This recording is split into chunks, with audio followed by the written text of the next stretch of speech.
Abogado y doctor en filosofía política, padre de dos y un ídolo del canal, hoy con nosotros, aunque no lo puedan creer, como nosotros no lo podemos creer, Cristóbal Belolio. ¿Cómo estás el día de hoy? ¿Cómo te ha ido? ¿Qué tal? ¿Qué tal? Un gusto estar aquí con ustedes. Muy bien, todo bien por nuestro lado. Felices de tenerte, por supuesto. Una de esas personas que varias veces ha estado en nuestro círculo, por lo menos de ideas, cada vez que conversamos estos temas de contingencia. Bueno, por supuesto, hablando de eso mismo, de contingencia, ya hemos visto recientemente que están estos casos un poco intensos, por así decirlo, en lo que es la región de la Araucanía hoy en día. Se están dando temas que pueden ser controversiales, se pueden ver de distintos lados, por algunos lados acusan directamente que hay racismo, acusan terrorismo estatal, acusan todo tipo de cosas y nosotros acá en La Firme, por supuesto, la idea es preguntarle a nuestros invitados cuál es La Firme, o sea, qué es lo que tú crees que genuinamente está pasando ahí, porque parece haber muchísimas opiniones contrastantes y la gente no debe saber exactamente a cuál seguir o cuál tiene algo de razón. ¿Qué pensáis tú al respecto? Sí, es un tema complejo, ¿ah? Yo no tengo una opinión enteramente formada, hay muchas cosas que se me escapan. ¿Mm? Evidentemente, el problema de una nación que ha sido subyugada por la fuerza es un problema que desde cualquier perspectiva de justicia nos debiese preocupar, ¿cierto? Me ¿Mm? refiero al pueblo mapuche. El conflicto no es mapuche, el conflicto es chileno-mapuche. Y probablemente viene desde, ¿cómo se llama? No probablemente, seguramente viene desde antes de la existencia de la República Chilena. Por lo tanto, hay una situación de injusticia histórica que debe ser parte del análisis, pero no tengo claridad de cómo se resuelve eso. Son esos problemas que ha pasado tanto tiempo que a estas alturas es bien difícil a través de mecanismos de compensación convencionales decir que vamos a remediar una injusticia pasada. No tengo la solución respecto de cómo se debiese proceder desde ese punto de vista. Me parece interesante explorar alternativas de autonomías intermedias, ciertos niveles de autonomía política y territorial. No me parece que eso sea necesariamente problemático. Creo que a estas alturas también, sobre todo si vamos a pensar en un nuevo pacto político y social, hay que pensar un poco fuera de la caja respecto de las herramientas que hemos venido usando. Pero sí también me preocupa la existencia de dos regímenes legales paralelos, de dos eh, institucionalidades paralelas que eventualmente pueden entrar en tensión. No digo que eso sea imposible de resolver, pero evidentemente tensiona algunos ideales universalistas Mm. del pensamiento liberal. Y respecto de lo que está pasando ahora puntualmente, creo que obviamente hay un análisis contingente que hacer, como señalabas tú al principio, respecto de si el ministro de Interior fue allá o no a provocar, a tocar la oreja. Es un ministro que asume con la función de ordenar el frente interno, es un Mm. ministro que asume justamente para hablarle a los sectores propios, y esos sectores propios son los que exigen mano dura en la Araucanía, ¿cierto? Fin a la violencia en la Araucanía. Por lo tanto, en ese contexto se entiende que su primera acción oficial, su primera visita a terreno haya sido a la Araucanía. Después está esta otra cuestión que a mí me parece también muy compleja respecto de un grupo de civiles que decida desalojar a los comuneros mapuches por mano propia. Me parece que es muy complejo Vale. cuando eso ocurre y después ya un acto de cobardía supremo, corretearlos a palos entre varios para pegarle a una persona en cualquier escenario, eso me parece moralmente cobarde. No tengo claridad o no si actuaron coordinados o no con las fuerzas policiales, lo que le agregaría otra dosis de Mm. complejidad al problema. Así es que, no sé, creo que son muchas capas Bueno, eh, sí, por supuesto. y probablemente habría que ver si es que podemos analizarlas de forma independiente o si están cruzadas unas con otras. Después está la famosa cuestión del racismo. Eh, Claro, ese es un tema para ahondar, o sea, al final la gente va haciendo este análisis como una hipótesis diagnóstica que que es bastante fuerte, o por lo menos bastante cerrada de mente. Dicen así tajantemente que es racismo y que no hay ningún espacio para debatirlo. A pesar de que todos nosotros podemos estar en contra del racismo, yo creo que algo de lo que no podemos estar en contra es analizar si es que lo que está sucediendo ahí es genuinamente racismo o no, sin antes Obvio, tener obvio. conclusiones al respecto. O sea, si te pongo un ejemplo, si es que efectivamente un grupo de activistas de la causa mapuche, y aquí saquémosle si querés la dimensión étnica, Vale, vale. si un grupo de activistas de la causa mapuche va y se toma 3 municipalidades, porque alegan de que hay presos políticos, varios de ellos han sido condenados por la justicia chilena porque han habido pruebas de los delitos en los cuales han estado involucrados. Estoy pensando principalmente en Celestino Córdoba y el caso Luxinger Macay. Si ese grupo es desalojado de las municipalidades que están siendo tomadas, eso no constituye un acto de racismo por sí mismo. Claro. Pero si tú tienes un grupo afuera de supremacía morena, como alguien dijo por ahí, que grita el que nos salta es mapuche, bueno, eso a mí me parece racista. Entonces probablemente están mezclados algunas cosas que son y otras que no son. Entonces no me parece que sea tan simple justamente como tú dices, llegar y decir esto es así o no es así. Creo que hay muchas dimensiones que se entrelazan acá. Y es que se presta un poco, no sé si coincides conmigo en esto, quizás yo estoy dudando un poco de manera acelerada de la convicción política o de la vocación política que tenga nuestra clase política hoy en día, pero genuinamente se ve este movimiento muy sencillo, muy rápido, muy fácil de montarse en movimientos que tengan esta suerte de ímpetu. O sea, se vio lo mismo para el 18 de octubre, apenas se empezó con el tema, muchísimos políticos fueron a estar de acuerdo y como que se empieza a ver esta tendencia que también en Estados Unidos se ha presentado en algún grado, que de simplemente de sumarse a estos movimientos.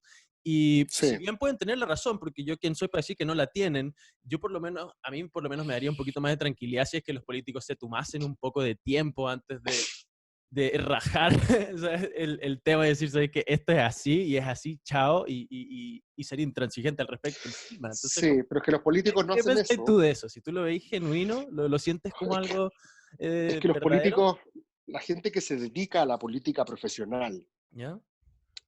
y por lo tanto tiene un horizonte electoral, tiene pocos incentivos, creo yo, para, para desarrollar lo que podríamos llamar pensamiento crítico respecto de las cosas que ocurren. Porque generalmente los políticos actúan, no siempre, pero generalmente actúan representando ciertos electorados, ¿cierto? Representando ciertas tribus políticas, tribus entendidas como gente que piensa más o menos parecido. Y es súper complejo cuando el representante de una tribu cuestiona el sentir común de esa tribu. Lo más probable es que sea catalogado de traidor. Vale, Lo eso, más obviamente. probable, como decía Hugo Herrera ahora, lo que necesitamos son traidores, porque de alguna manera, tomando lo que decías tú, quizás necesitamos políticos que de alguna manera cuestionen la primera sensación de la tribu y digan, a ver, tomémonos 2 segundos. Ahora, cada discusión que hay en redes sociales, cada cuestión donde parece que el malo está súper identificado, Sí. generalmente lo que hacemos es agarrar la primera piedra que tenemos a mano y la tiramos, porque nos reconforta saber que estamos del lado de los buenos. Y no hay nada más fácil que saber que estamos del lado de los buenos que tengamos al malo súper identificado. Y ese procedimiento, que es súper natural, de hecho, probablemente la evolución tendrá algo que decir en esto, es reconfortante, nos genera pertenencia, nos genera identidad. Por lo tanto, yo no sé qué tantos incentivos tengan los políticos y en general las personas eh, para hacer ese juicio crítico y detenerse respecto de las intuiciones propias y decir, a ver, démosle una vuelta, como diría Rawls, pasemos por un proceso como de equilibrio reflexivo entre principios e intuiciones. No estoy seguro de que eso sea muy común, a pesar de que probablemente tendríamos un mejor debate público si es que hubiera más espacio para eso. Sí, o sea, ahí otro, porque por ejemplo ayer estábamos hablando con el Jorge del tema y como que nos preguntamos si es que genuinamente hay eso, hay algún incentivo, hay alguna razón por la que alguien que es parte de este grupo de apuntar y decir, mira, esta es la persona que tiene la culpa de decir, hey, quizás no, porque además conoce de primera mano los efectos que va a tener contrariar a su grupo, ¿verdad? Entonces lo sabe directamente. Por eso Entonces, otro, yo veo pocos incentivos para eso. O sea, claro. creo que es más fácil jugar el juego que hoy día todos estamos jugando un poco, Eh, que es tratar de ser lo más tajante, lo más taxativo, lo más condenatorio posible, una vez que identificamos el malo, porque de alguna manera también, de esa manera, al ponernos del lado de la víctima ya sea real o putativa, de alguna manera tú te escudas y previenes que vengan por ti. ya, sí, Eh, y el último punto ahí que se asemeja harto es otro de esos, otra de esas dicotomías sencillas, ¿verdad? Viscerales, que es como el tema de la represión, ¿verdad? Esto que viene de lo que se viene a quejar Elizalde en algún grado, también un poco separado, pero también podemos verlo en el 18 de octubre. O sea, ya hoy en día la persona que está a favor de que las fuerzas militares pongan orden ante un desorden que puede estar poniendo a alguien por más legítima que sea su intención, mm, es muy fácil decir que tiene la culpa porque no puede ser que tú estés a favor de que haya una respuesta militar. Entonces, ¿cómo ves tú estas soluciones? ¿Cómo, de un punto de vista de estrategia política, qué es lo que se puede hacer ante estos movimientos que instauran un desorden? Sino para no caer en este problema de ser tildado el facho, el que quiere que saquen los milicos a la calle. sí, sí, el drama del no eslaformismo, Claro. ¿cierto? El- quizás también nos invita a nosotros, en este caso, a los que somos más no eslaformistas, a también ser críticos respecto de nuestros presupuestos, Claro. porque, por ponerlo de alguna manera, nosotros entendemos que la democracia es un set de reglas, ¿cierto? Es un set de formas. El que crea que cualquier forma es legítima para alcanzar un objetivo, esa persona puede ser un justiciero, pero no es un demócrata. La democracia es un set de reglas, muchas de ellas procedimentales, no muy románticas, pero que tienen por objeto adjudicar ciertas posiciones de poder de acuerdo a ciertos criterios, ¿cierto?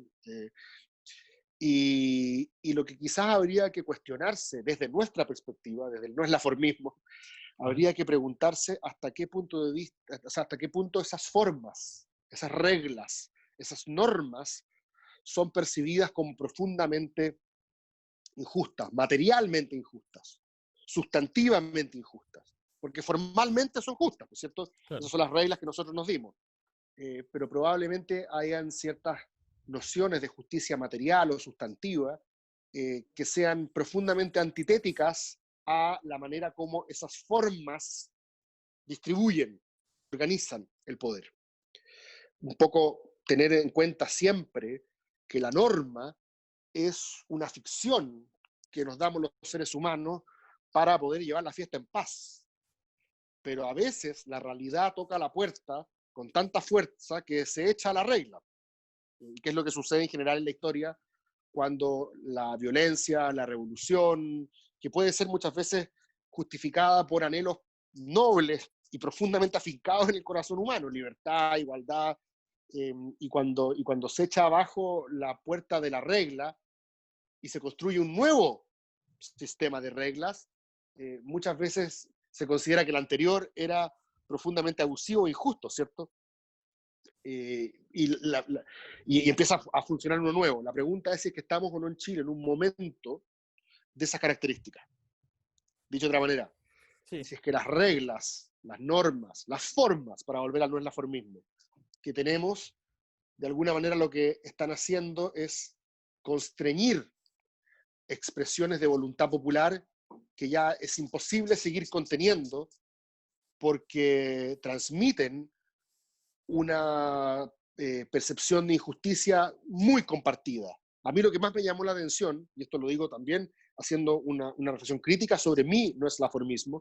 A mí lo que más me llamó la atención de octubre no fue tanto que un grupo de pelotudos quemaran el metro. O sea, episodios de violencia de esas características no me parecen tan llamativos. O sea, eran llamativos porque fueron espectaculares, pero lo políticamente llamativo es que una enorme porción de los chilenos, enorme, súper mayoritaria, los apoyó.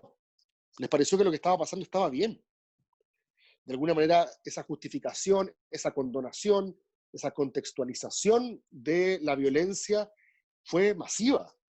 Y eso es lo que a todos nos llamó la Claro. atención. Sí. Hubo algo, creo yo, con eso termino, en el movimiento de octubre, en lo que pasa cuando tú ves también a hoy día sectores en Gualmapu donde se derriban estatuas, ¿cierto? Hay algo cuasi insurreccional ahí. Y hay que tener mucho ojo con los movimientos que son cuasi insurreccionales, porque aspiran a desterrar de raíz el orden existente, las formas existentes, porque se perciben profundamente injustas y abusivas, porque se perciben que no son la expresión de un orden político neutral respecto a las distintas maneras de vivir la vida buena. Se percibe que son la expresión de una hegemonía dominante que tiene ciertas características, que son hombres, blancos, heterosexuales, católicos, no sé, Ah, etc. Entonces me parece importante, desde el neoslaformismo también, tener también la capacidad crítica de entender de que lo que nosotros llamamos la forma no es necesariamente neutral, expresa ciertos sí. intereses del grupo que las instauró y estar abiertos a la posibilidad de hacerle algunas modificaciones. Sí, sí, y justo yo me quiero agarrar de ese tema y un poco para salir de la contingencia y meterme a la filosofía política, que quizás es el terreno donde tú te manejas muy bien. En tu libro y hace poco en un artículo que sacaste muy interesante, yo le recomiendo a toda la gente que tu libro me parece que, sobre todo de cara al proceso constituyente y a lo que está ocurriendo en Chile, es necesario leerlo, además que es muy digerible. Ahí tú planteas una tesis muy interesante y es que el surgimiento del actual discurso populista en Chile y en el mundo en general y de cómo está permeando a la política respondería a este déficit democrático. Mm, Y de alguna manera el estallido social podría interpretarse como una reacción a esta falta de democracia, eso que hablaba de que quizás la forma constriñe a la democracia. Y me parece aún más interesante y muy lúdico la explicación de que tú lo enmarcas dentro de esta relación o este matrimonio entre liberalismo y democracia, que da origen a, a nuestros actuales sistemas políticos, que son las democracias liberales, al menos en Occidente. Y al parecer este matrimonio tendría problemas, porque el liberalismo como doctrina que limita el poder y por tanto limita la democracia, ya no está logrando detener o contener esta fuerza tan potente de los valores democráticos. No sé, es como esa pareja donde a uno de los dos le gusta mucho carretear y salir a tomar, y a la otra parte no le gusta y lo reta y se enoja, entonces al final como que este matrimonio está entrando en conflicto.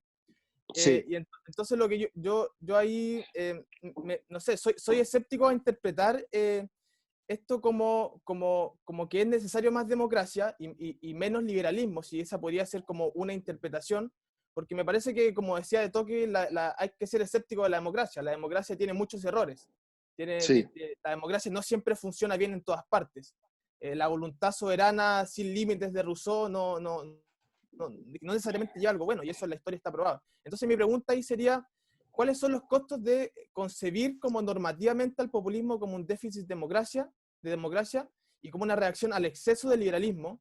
¿Y cuáles mm, serían a tu juicio como las formas de encontrar canales de participación, las formas de poder canalizar mediante la forma? Porque claramente ahí estamos de acuerdo que la democracia es una forma, lograr que esto no destruya las instituciones. Entonces, ¿cómo logramos ese equilibrio que necesitamos buscar para que este divorcio al sí, final no se termine completando? sí, es una buena pregunta. Yo creo que es difícil revertir el déficit democrático al cual yo me refiero sin un costo para el liberalismo. La pregunta es si estamos dispuestos a asumir ese costo para salvar el matrimonio, Ya. por así decirlo. El constitucionalismo liberal, como yo lo entiendo, Jorge, justamente lo que hace de alguna manera es constreñir la voluntad popular, ¿cierto? Y produce una serie de mecanismos de mediación política. La pregunta es si es que hay que tener menos de esos mecanismos de mediación, menos de esos mecanismos contramayoritarios, menos de esos órganos no electos a los cuales hemos delegado una serie de decisiones estratégicas, y quizás en algunos casos vamos a tener que decir sí. Hay que devolverle el poder al pueblo, por así decirlo, para que decida sobre cuestiones donde probablemente una élite tecnocrática discrepe radicalmente de esas conclusiones, pero va a ser necesario que los procesos sean democráticamente legítimos. Estoy pensando, por ejemplo, en el Brexit, que desde el punto de vista de prácticamente todos los técnicos, todos los centros de estudio, todos los economistas, todos sostuvieron que esta era una pésima idea para Gran Bretaña. Y David Cameron, aún así, sometió esta votación pensando que había poco espacio para que el pueblo británico quisiera salirse de la Unión Europea. Y aún así, votaron por salirse. Y el instinto profundo del Brexit era, queremos el control de vuelta. No sabemos muy bien para qué, pero sospechamos de que hay alguien que lo está ocupando en su exclusivo beneficio, los burócratas de Bruselas, y lo queremos de vuelta. Y la élite tecnocrática británica rasgó vestidura, sufrió. De hecho, hay toda una generación joven que va a sufrir los efectos de esta pésima decisión. Pero es una pésima decisión desde mi criterio tecnócrata, si lo querés así. O desde mi criterio cosmopolita, o desde mi criterio de integración, porque a mí me parece que la integración es un valor normativamente deseable, pero no es un valor neutro. Ya. Entonces yo creo que la acusación fue que, y aquí vuelvo a tratar de personificarlo como si nosotros fuésemos esa élite liberal, tecnócrata, cosmopolita, pro integración, nosotros en algún minuto hicimos ver estos valores como que fuesen obvios, neutrales, racionales. Y llega un minuto en el cual un grupo de gente dice, discrepo, veamos cuántos pares son tres moscas, sometámoslo a un plebiscito. Creo que lo que va a pasar con el plebiscito constituyente de alguna manera genera el mismo sentido, recuperar por parte de la voluntad popular la percepción de que realmente sobre todo, sobre la comunidad política, reside el poder de decidir cómo queremos organizarnos. Así que sí, van a haber probablemente algunos casos en los cuales esa sensibilidad más liberal va a tener que asumir los costos para salvar el matrimonio. Sí, es que yo entiendo, es un buen punto, y de hecho yo creo que claramente hay una demanda por mayor participación, pero no sé, yo quizás soy más escéptico que tú en el sentido de que la voluntad soberana, o sea, la soberanía nacional también habría que desmitificarla. Yo creo que hay muchos mitos en torno a ella. Por ejemplo, no sé, de Tocqueville decía, por ejemplo, en el siglo XIX lo decía, cuando fue a Estados Unidos, decía que el voto universal no necesariamente era lo tan lindo que uno pensaba. O sea, quizá eso, por ejemplo, alejaba a los mejores de la política. Cuando votaba toda la gente, cuando la voluntad soberana se hacía en su máxima expresión, aunque obviamente ahí era el voto censitario, pero votaba harta gente, Sí, no sí, necesariamente los mejores llegan a la política. Entonces, ¿cómo ahí estoy de acuerdo. hacer ese paso de tener más voluntad soberana, que el poder vuelva al pueblo, pero a la vez no distorsionar cómo la política funciona? Ese es como mi No, escepticismo. lo que yo señalo, Jorge, es que cuando digo que probablemente el cónyuge liberal de este matrimonio va a tener que asumir algunos costos, digo algunos costos, no digo todos los costos. Esto evidentemente va a ser un equilibrio, vamos a tener que, y por eso yo digo que es una reacción, que el populismo es una reacción democrática y liberal, por así decirlo, a un exceso de contramayoritarismo liberal y un déficit de voluntad popular. Pero eso no significa que nosotros tengamos que ponernos de acuerdo entonces en revertir todos los principios, valores y derechos y libertades que asegura el constitucionalismo liberal. No, seguramente vamos a tener que ajustar un poco, afinar la máquina, así lo veo, así lo entiendo yo. Si es que no queremos, por un lado, un reventón revolucionario que nos remita a una idea como rusoniana de democracia radical, y no queremos tampoco transformarnos en una aristocracia liberal. O sea, tenemos que de alguna manera ecualizar ese sentimiento, que lo que yo sostengo, a diferencia de otros liberales, que hay que tomarlo en serio.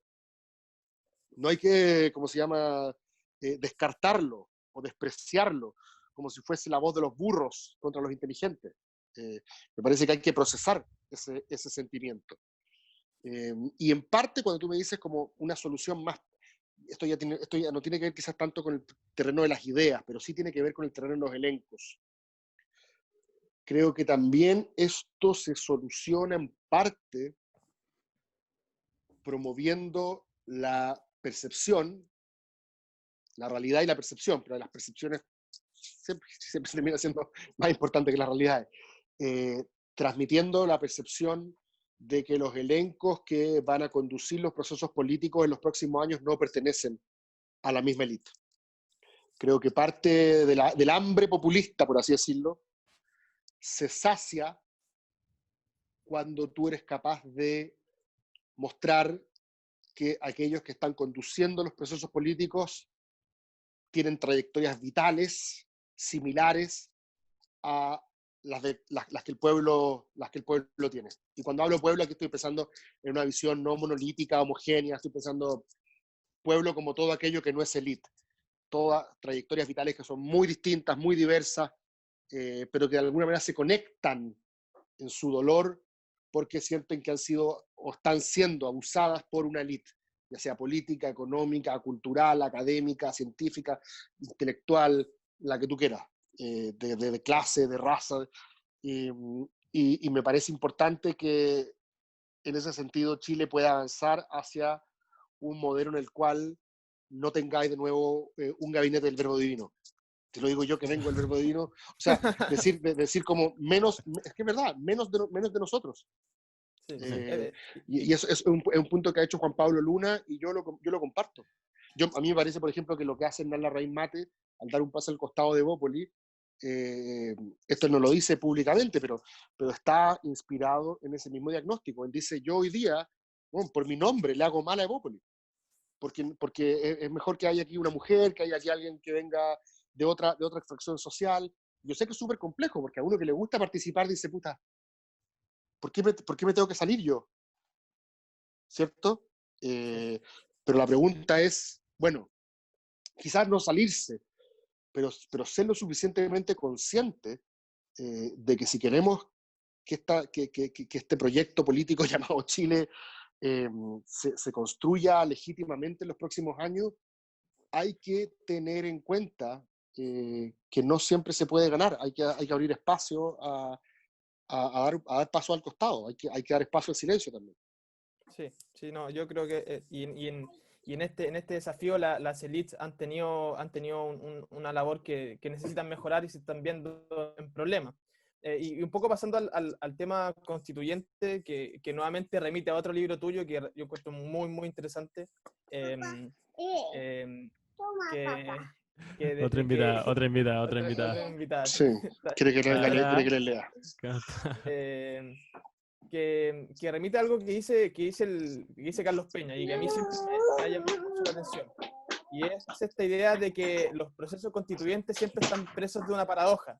Que mientras por un lado necesitamos mucha racionalidad, donde la dosis de la racionalidad tiene que ser muy alta, porque si estamos deliberando sobre las normas en común, sobre cómo nos vamos a organizar como sociedad, necesitamos realmente deliberar y decir las razones públicamente relevantes. Pero por el otro lado, estos procesos siempre se dan en momentos muy álgidos, en momentos muy intensos, como los que vivimos en Chile con el 18 de octubre. Entonces, ¿Cómo zanjar esta paradoja? ¿Cómo lograr ese equilibrio necesario para que este proceso pueda desarrollarse de buena manera, para que su legitimidad no sea cuestionada? ¿Cómo zanjar esta paradoja que yo encuentro que Peña tiene mucha razón, pero que también hay que intentar responderla y no solo constatarla? Pues la paradoja de Peña es que se necesita mucha racionalidad y que en el ambiente en el que estamos es difícil que eso se obtenga. Claro, eso. Sí, yo suscribo con Peña esa paradoja. Tengo una idea de lo que podría ser un proceso deliberativo ideal, pero al mismo tiempo tengo también la sospecha de que esas condiciones no se van a dar. Claro. Y aquí vuelvo también a la idea de mirar críticamente lo que nosotros pensamos.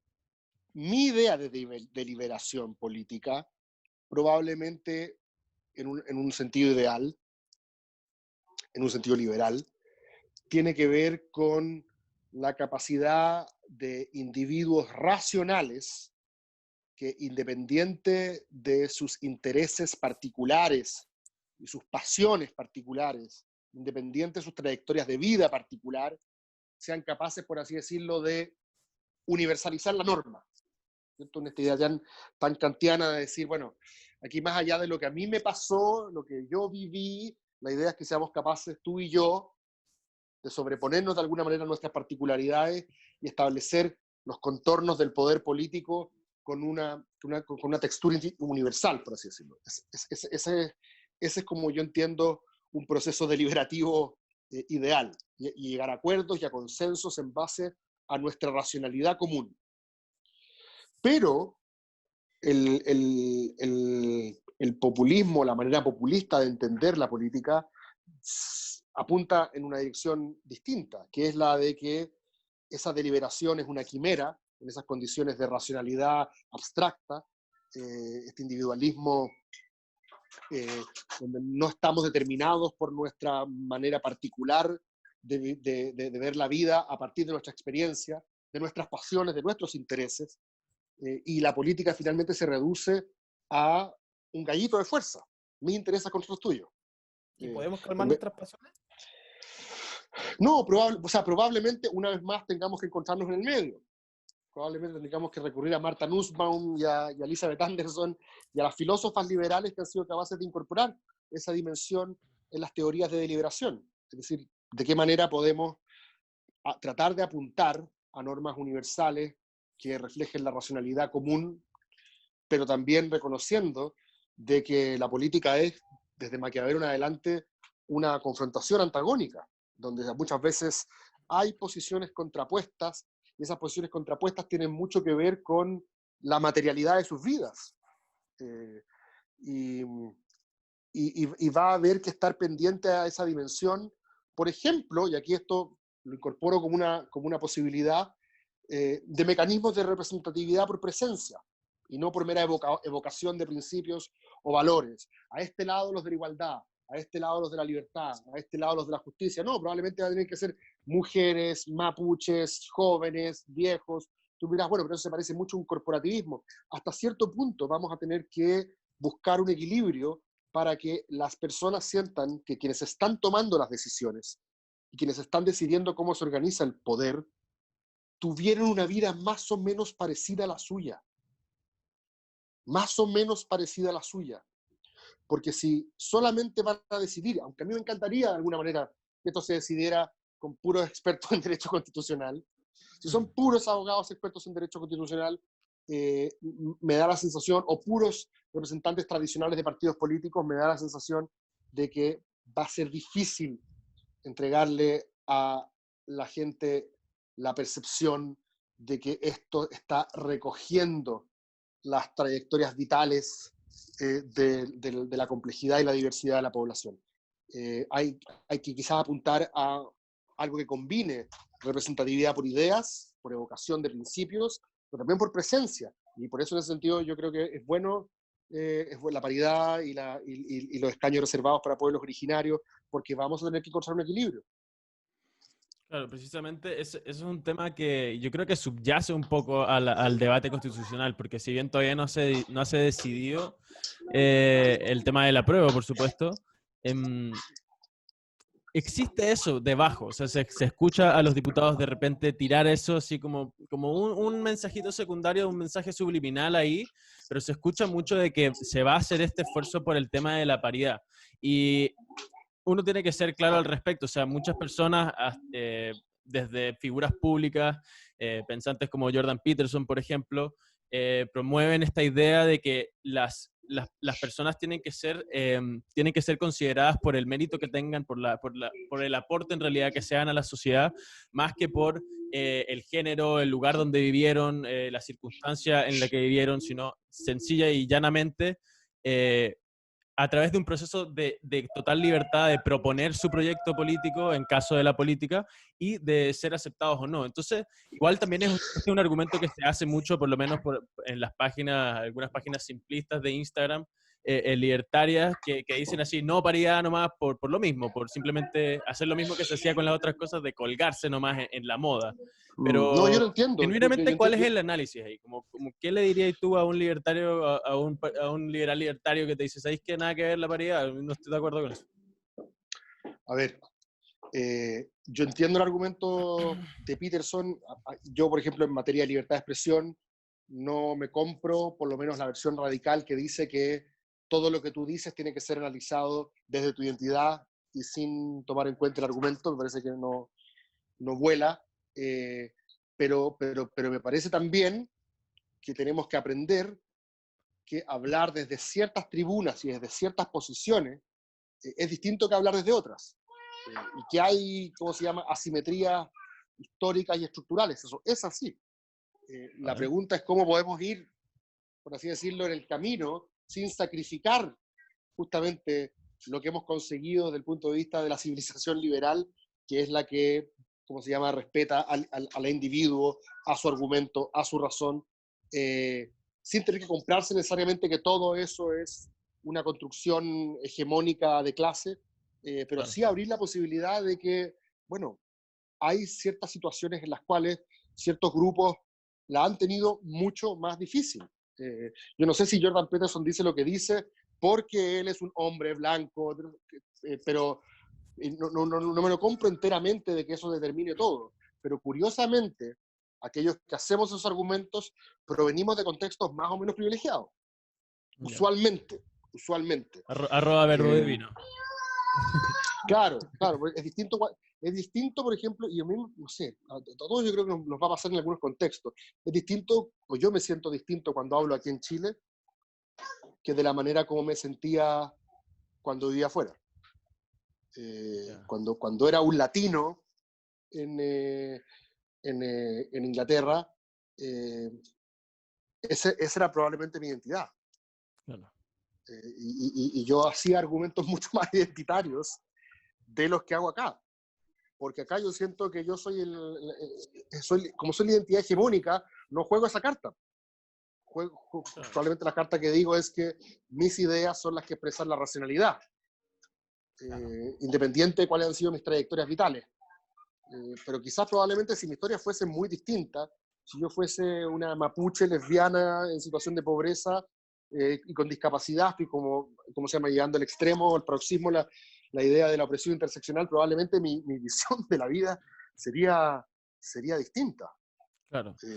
O sea, yo creo que ahora, aquí insisto, aquí vamos a tener que estar permanentemente yendo y viniendo entre ciertas aspiraciones filosóficas que tenemos, ¿cierto? Que para mí siguen siendo profundamente liberales, y ciertas constataciones de cómo opera la realidad, porque estamos hablando de política, ¿cierto? Si estuviéramos hablando solamente de filosofía, volvamos a buscar entonces cuáles son los principios normativamente correctos, pero aquí estamos hablando de la legitimidad que tiene que ganar un proceso constituyente que redibuje la arquitectura del poder.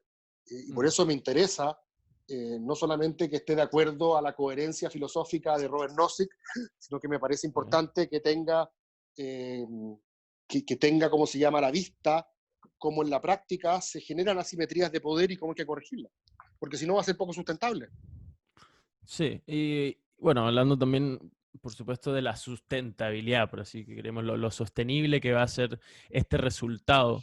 del proceso constitucional y también entender esto de ganar el proceso constituyente, por lo menos por nuestro lado, surge bastante seguido esta pregunta y no lo hace sin algún grado de aspiración, de ganas De de esperanza. vencer, de esperanza. ¿Nos podrías responder si te vas a lanzar para la constituyente? Ah, no sé, después de este discurso que acabo de dar, difícil. No, No, no, pero si no, decir que eres lesbiana mapuche es súper, es el nuevo... no, a ver, ¿Pero te gustaría?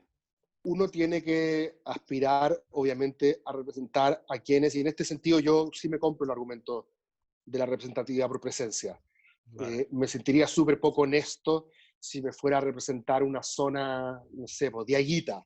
Me sentiría Ya. súper poco honesto si mañana yo me fue a la 10ª región porque mi familia tiene un campo, no, y dijera, yo me siento parte, no. O sea, si yo compito en Providencia, que es donde vivo, que es donde tengo la gente más parecida a mí, donde está todo el hipsterismo aquí, así que probablemente sería coherente Toda la desde el cerveza punto de vista artesanal.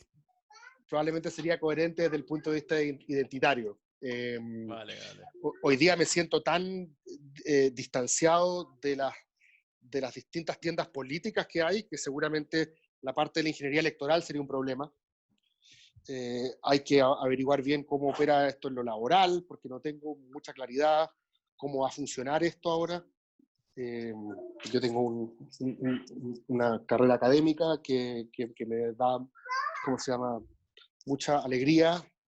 Me he realizado en eso en el último tiempo.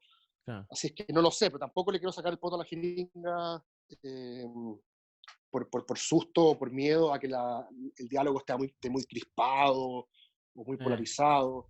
Siento que de alguna manera se ando todo el día diciendo que tienen que haber puentes que construyan diálogo entre los sectores.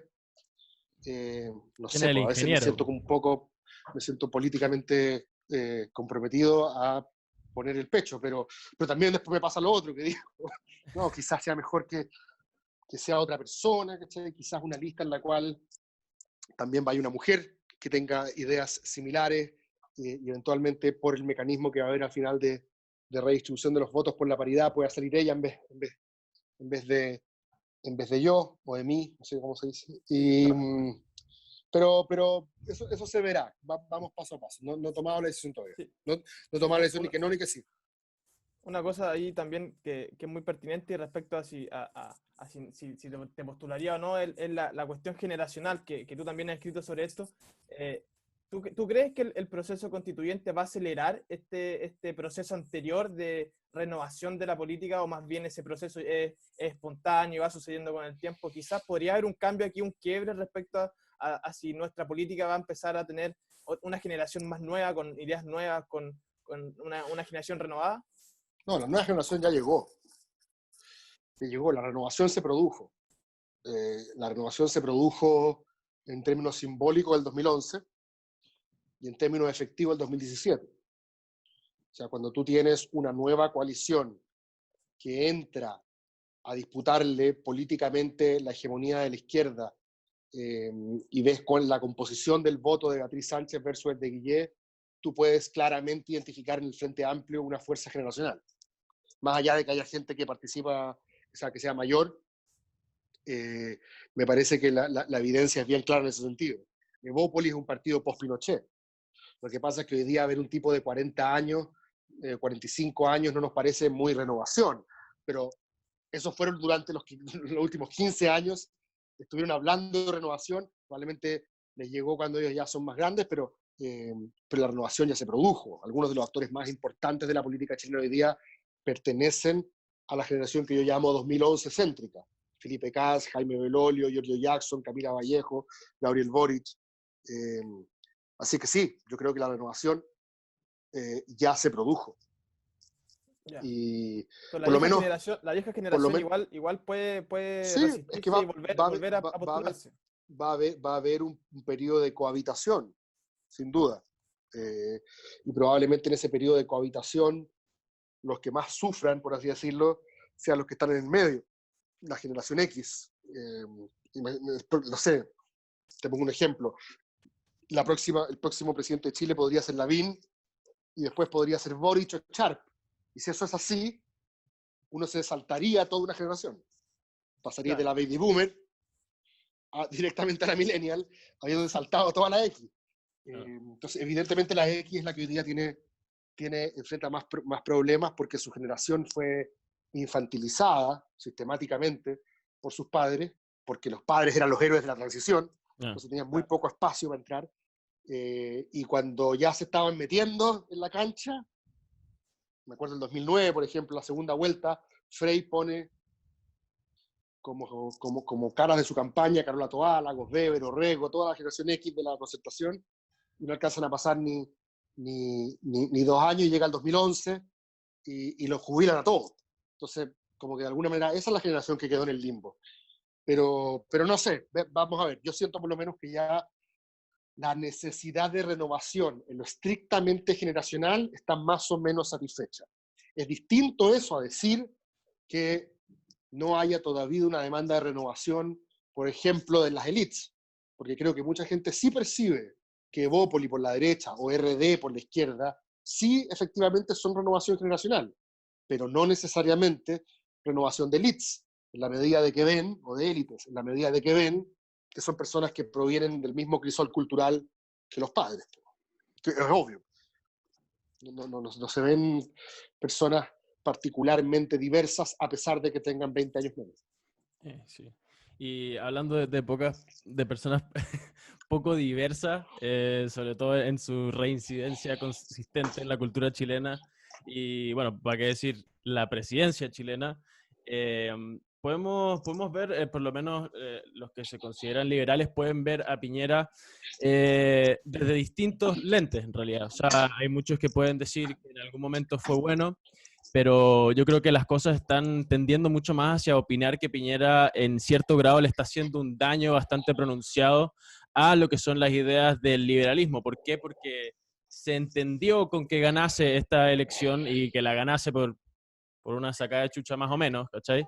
Que él iba a genuinamente traer esta idea del liberalismo, del crecimiento económico y mantener esta estabilidad y esta retórica liberal en Chile. Y además, ¿sabes? Sacar ese ¿cómo es que se llama? Un poco de suciedad que se le iba acumulando encima del término del neoliberalismo, pero parece que Piñera en los últimos años no ha hecho más que dejar eso de estar y que genuinamente se le arme un edificio de barro encima al término neoliberal que las personas que votaron por él en un principio dicen, la verdad es que me echaste a perder un poco el partido. Así como tú como liberal, ¿cómo ves la figura de Piñera? ¿La ves como un detrimento genuino al futuro de la idea de un liberalismo en Chile? Yo nunca he considerado que Piñera sea un liberal, por lo menos no es el prototipo, lo que yo entiendo por un liberal. En etiqueta neoliberal, esa etiqueta que es lo que se entiende al final. Y él viene de un mundo cultural que es demócrata cristiano, él está permanentemente citando a Dios y todo, porque tiene esa cuestión, ya sea genuina o no, que lo asemeja mucho más a ese mundo. No, bueno, a ver, la foto ideológica de quién es Sebastián Piñera, yo creo que ese es un trabajo por hacer. Pero no es tan sencillo. Me encantaría leer más adelante una especie como de biografía intelectual de Sebastián Piñera. Yeah. Aunque tiendo a creer que él no cree mucho, de hecho, en ese ejercicio intelectual, pero eso no significa que no tenga ciertas vigas doctrinarias o ciertas maneras de entender el mundo. Yo creo que las tiene, evidentemente, y esa es una pega por hacer. Por lo tanto, como yo no la he hecho, no me voy a ir de tesis en ese sentido. Yo nunca creí tampoco que Piñera fuese en esta segunda versión más liberal que la primera. Me pareció que la primera era mucho más... O sea, daba a entender en su primera candidatura, en 2009, que él estaba dispuesto a encarnar una derecha que estaba abierta a cambiar de opinión, que estaba abierta a posibilidades, principalmente en materias de moral sexual, que no habían sido parte del sector. El acuerdo de vida en pareja, creo que fue una de las cosas que propuso en esa campaña del 2009. Y había toda una discusión sobre qué es lo que era ser progresista, si era más progresista Piñera o Frei Ruiz Tagle. Pero después del 2017, la campaña que yo vi por lo menos, era una campaña que hacía mucho menos énfasis en eso. Por el contrario, me pareció un Piñera mucho más derechizado. Es la impresión que me dio a mí. Puedo estar equivocado. De hecho, yo ni siquiera voté por Piñera en la última elección, como sí voté por él en la segunda vuelta del 2010. En el 2017 anulé en ambas vueltas. Así que a mí no me carguen ese muerto. Sensato. No, es que me parecía que venía con otra idea. Él venía con una idea mucho más ambiciosa. Creo que venía en una idea mucho más, por decirlo de alguna manera, mucho más FPP, de dar la guerra cultural, de hacer retroceder a la izquierda, el malo era la izquierda, y hacerla retroceder respecto de todo lo que la izquierda había avanzado culturalmente en Chile, ¿cierto? En las discusiones de materia moral sexual, las discusiones en materia de distribución, la demonización del lucro, la gratuidad, etcétera, el aborto, ¿cierto? Y como que sentí que de alguna manera su primer diseño ministerial obedecía justamente a dar esa batalla cultural. Valente, Varela, Ampuero, Pla. Así que, si eso era o no liberal, bueno, como yo digo en mi libro, probablemente representa un tipo de liberalismo. Pero no es lo que yo entendía necesariamente no es claramente el liberalismo que me interpretaba a mí. Ahí y tomando el punto del cambio ministerial que hizo en su primer gobierno y respecto al que hizo ahora, que fue su última jugada de ajedrez, y yo creo que yo le considero que fue una buena jugada porque de alguna manera Sí, fue una buena jugada. Desactivó dos bombas muy meticulosamente, pero mi pregunta va más allá.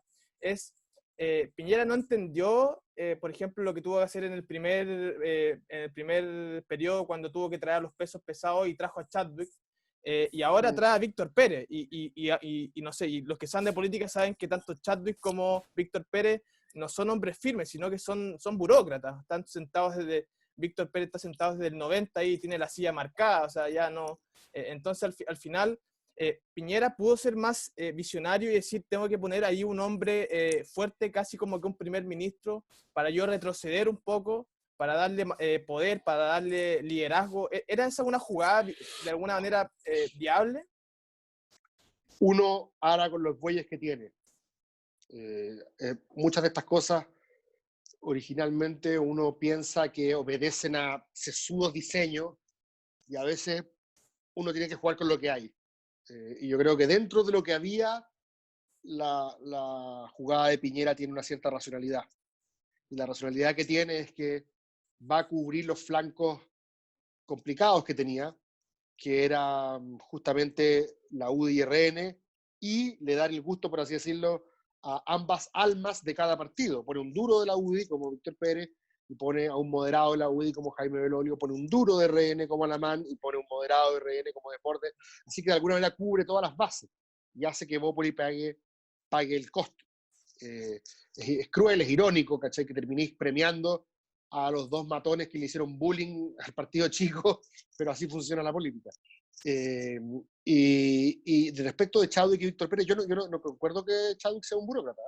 Yo creo que Chadwick era lo más parecido a un Panzer en la derecha, era lo más parecido a un primer ministro en la derecha, era lo más parecido que Piñera tenía un par. Sí. Era muy parecido a lo que Insulza fue con Lago. El otro formato, el otro modelo que habíamos visto en el último tiempo, era un formato de Delfín, de poner a alguien que podría haber sido tu jefe de gabinete, pero le tenía tanta confianza que lo ponía ahí de ministro interior, que es Hinspeter con Piñera 1, Peñalillo con Bachelet 2, y ahora Blumel con Piñera 2. El caso de Víctor Pérez es raro, porque no es ni un Panzer, ni es un Delfín. Pero insisto, quizás es lo que había. Claro. Uy, ahí casi me mando la mano inversa de nuevo. Oye, bueno, nada. Obviamente, otra edición de La Firme está, por supuesto, súper especial para nosotros, un ídolo del canal. Te damos, por supuesto, las gracias. Nosotros hacemos la última pregunta. Generalmente es, ¿a quién te gustaría haber sentado acá? Y ojo, porque te vamos a cobrar la palabra después para invitarlo a que se lo sienta a comentarnos un poco cómo ve las cosas de su lado. ¿Sentado dónde? ¿Aquí en este programa? Sí, o en tu casa, como prefieras, en realidad. A nosotros nos da lo mismo, con que le pongáis la cámara enfrente. No, me parece que es súper bueno en este minuto abrir la cabeza y conversar con gente que piensa no necesariamente distinto, pero que abre la cancha a cuestiones que no habíamos visto. Me parece que Juan Pablo Luna está pensando bien, que Pablo Ortúzar está pensando bien, la Josefina Arauz del IES.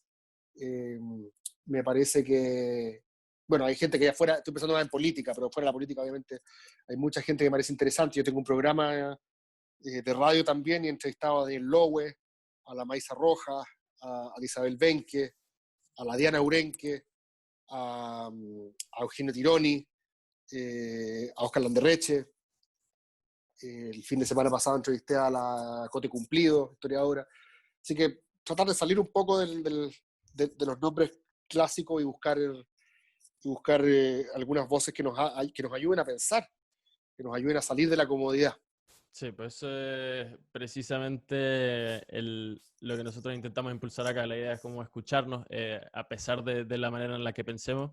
Eh, Nosotros, si bien podemos tener algunas ideas en común, la idea es precisamente conversar sobre esas que nosotros no necesariamente estamos totalmente y al 100% cómodos, para ir empujando un poco esa barrera de entender las cosas que hay que entender para poder conversar y para poder formar sociedad. Si al final esa es un poco nuestra responsabilidad como personas que les interesa, si es que se puede llegar a llamar un bien común, ¿cachai?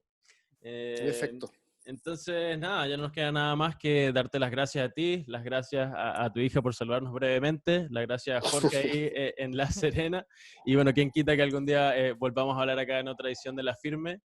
Yo fui Ricardo García y esta Gracias, fue Ricardo. otra de esas entregas que tanto nos gusta hacer acá. Por supuesto, déjenos sus comentarios, los que están de acuerdo, los que no están de acuerdo, todas esas cosas buenas para la democracia. Que estén súper bien y muchas gracias.